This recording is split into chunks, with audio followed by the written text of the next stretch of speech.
एक हेड उठा के बताऊं जो उन्होंने शुरू किया, केवल एक प्रोपोगेंडा था, एक मीडिया मैनेजमेंट कह सकते हैं आप।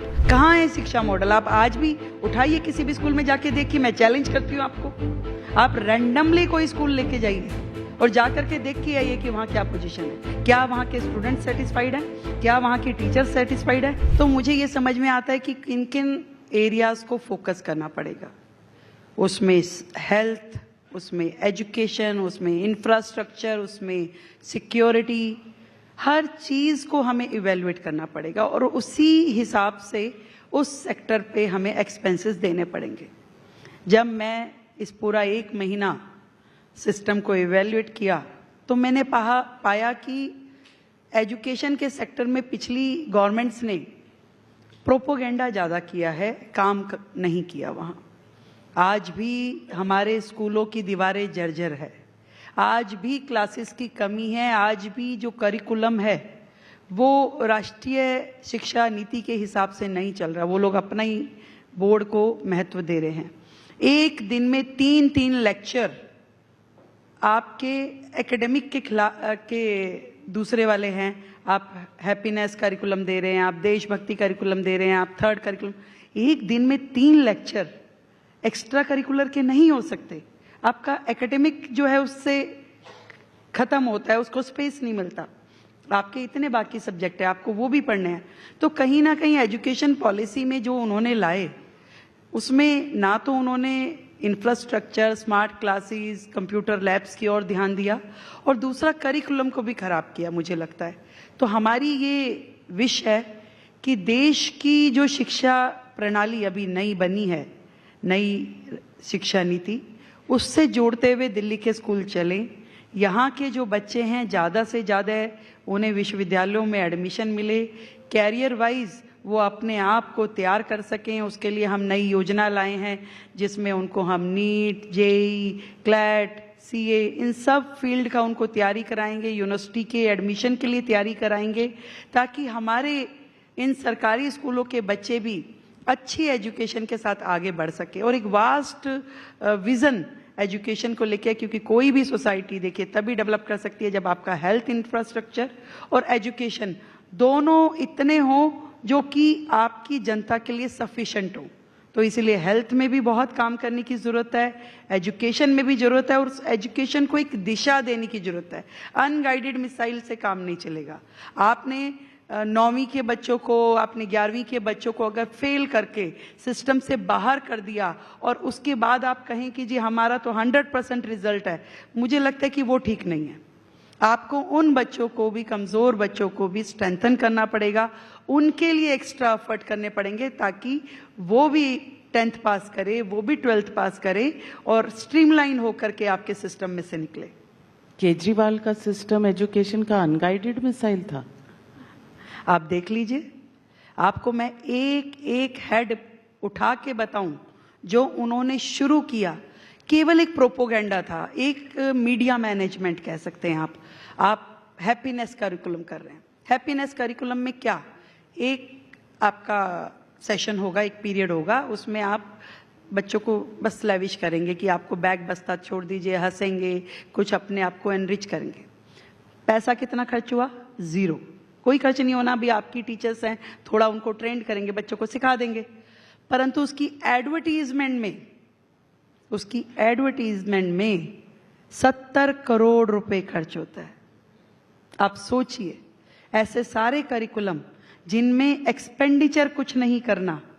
आपने देशभक्ति किया, देशभक्ति में बच्चों को देशभक्ति की बातें, वेरी गुड, बहुत अच्छी बात है, पर डेली देशभक्ति का एक क्लास अफोर्ड कर सकता है क्या एजुकेशन सिस्टम? तो बताइए मुझे। और फिर उसके ऊपर आप खर्चा करें 20 करोड़ रुपए का एडवर्टीजमेंट पे कि हम बच्चों को देशभक्ति सिखा रहे हैं। बिजनेस ब्लास्टर, आप बच्चों पे खर्च कर रहे हैं 55 करोड़ रुपए और एडवर्टीजमेंट में 80 करोड़ रुपए। आप कर क्या रहे हैं? आपको केवल उस तंत्र में से अपने लिए स्वयं स्तुति निकालनी थी कि देखिए मैं कितना अच्छा काम करूं। आपने कभी नहीं सोचा आपने कि ये क्लासरूम अपडेट होना चाहिए, इस दीवार पे जो पंखा चल रहा है वो पूरी तरह चलना चाहिए, ये स्मार्ट बोर्ड होना चाहिए, बच्चे को पता होना चाहिए कंप्यूटर कैसे हैंडल करना है। आपने उस और नहीं देखा, आपने ऐसी बातें करी गुडी गुडी, जैसे होम्योपैथी की गोली होती है ना, मीठा मीठा खिलाओ। आपको जरूरत है सिस्टम में, बच्चा एक एकेडमिक उसका स्ट्रांगनेस जरूरी है, परंतु आपने तो सिस्टम को डैमेज किया। कहाँ है शिक्षा मॉडल? आप आज भी उठाइए, किसी भी स्कूल में जाके देखिए, मैं चैलेंज करती हूँ आपको, आप रैंडमली कोई स्कूल लेके जाइए और जाकर के देख के आइए कि वहाँ क्या पोजीशन है, क्या वहाँ के स्टूडेंट सेटिस्फाइड है, क्या वहाँ के टीचर सेटिस्फाइड है। एक बच्चे पे आप पर पर्सन पर स्टूडेंट खर्च कर रहे हैं 60,000 रुपए ईयर रोल, और दूसरे पे 2.5 लाख रुपए खर्च कर रहे हैं क्योंकि वो आपका स्पेशल स्कूल है, और वो बच्चा जो है वो साधारण स्कूल में। भाई उसका क्या कसूर है जिस पे 60,000 खर्च कर रहे हैं, और उसमें क्या बड़ाई है जिसको 2.5 लाख रुपए खर्च कर रहे हैं। तो इसका आंसर जो है वो है सीएजी रिपोर्ट्स, एक के बाद दूसरी, दूसरी के बाद तीसरी। Isn't that politics? जहां जहां उठाएंगे वहां पे कुछ ना कुछ गहराई पाएंगे। आप देखते जाइए, इतना कुछ है कि अभी हाउस था कल, तो आतिशी जी कहती हैं कि भाई आप सारी सीएजी की रिपोर्ट को इकट्ठा पेश कर दीजिए। मैं कहा इतना वजन कहाँ लेके जाएंगी आप, आपके दिल पे बहुत कुछ सहने के लिए देख लीजिए। एक एक सेक्टर जिसका रिपोर्ट खुल रहा है, आप मानिए उसमें हजारों करोड़ रुपए का घपला घोटाला, और उसके साथ में सिस्टम को जड़ से खत्म करने की पूरी साजिश है। तो रेखा जी, आपने ये भी तय कर लिया कि आप सीएम हाउस जो केजरीवाल जी ने बनवाया था उसमें नहीं रहेंगी, उसमें भी मैसेजिंग है? डेफिनेटली मैसेजिंग है। वो बात अलग है कि मुझे अभी तक घर नहीं मिला है। मैं अपने घर के सामने की सड़क पे ही ऑफिस चला रही हूँ, वहीं गली में कुर्सी लगा के सुबह जितना जनता आता है उनको मिल रही हूँ। पर उस घर में ना जाने के पीछे मुझे ऐसा फील होता है कि उस घर के अंदर जो करोड़ों रुपए खर्च हुए हैं उस पे किसी मुख्यमंत्री का मलमल का बिस्तर पे लेटने का अधिकार नहीं है। उसकी जगह वो करोड़ों घर बन सकते थे जो आज भी फ्लाईओवर के नीचे सो रहे हैं। वो लोग जो झुग्गी में रहते हैं उनके अधिकार का पैसा था जिससे वो शीश महल बना। आप लाखों रुपए का टॉयलेट यूज कर रहे हैं, पर हमारी दिल्ली में हजारों लोग वो हैं जिनको शौचालय नहीं है उपलब्ध करने के लिए। मैं छोटा सा हादसा बताती हूँ। पीतमपुरा में एक जीपी झुग्गी है, एक महिला टॉयलेट यूज करने के लिए गई। वो टॉयलेट कैसे हैं? पोटा कैबिन जैसे, जमीन से 1.5-2 फुट ऊंचा, उसके ऊपर आपको पैर रखना है, उसके बाद इंडियन शीट है। उस महिला ने उस पर पैर रखा और फिसल गई, उसका मुंह पॉट के अंदर गिर गया। विदिन 10 मिनट्स उसकी मौत हो गई, विदिन 10 मिनट्स। इतना बुरा हाल देश की राजधानी दिल्ली का। आज तक मैं आपसे पूछना चाहती हूं, इतना बड़ा स्लम एरिया दिल्ली में जो है, क्या इसकी डेवलपमेंट के लिए इन लोगों ने कुछ सोचा? गरीब के मसीहा भाई हो तो केजरीवाल जैसा, ऐसा भाई जो बहनों के घरों को दारू से भर दे ताकि उसका पति दारू पी पी के घर में झगड़ा करे, मार पिटाई करे।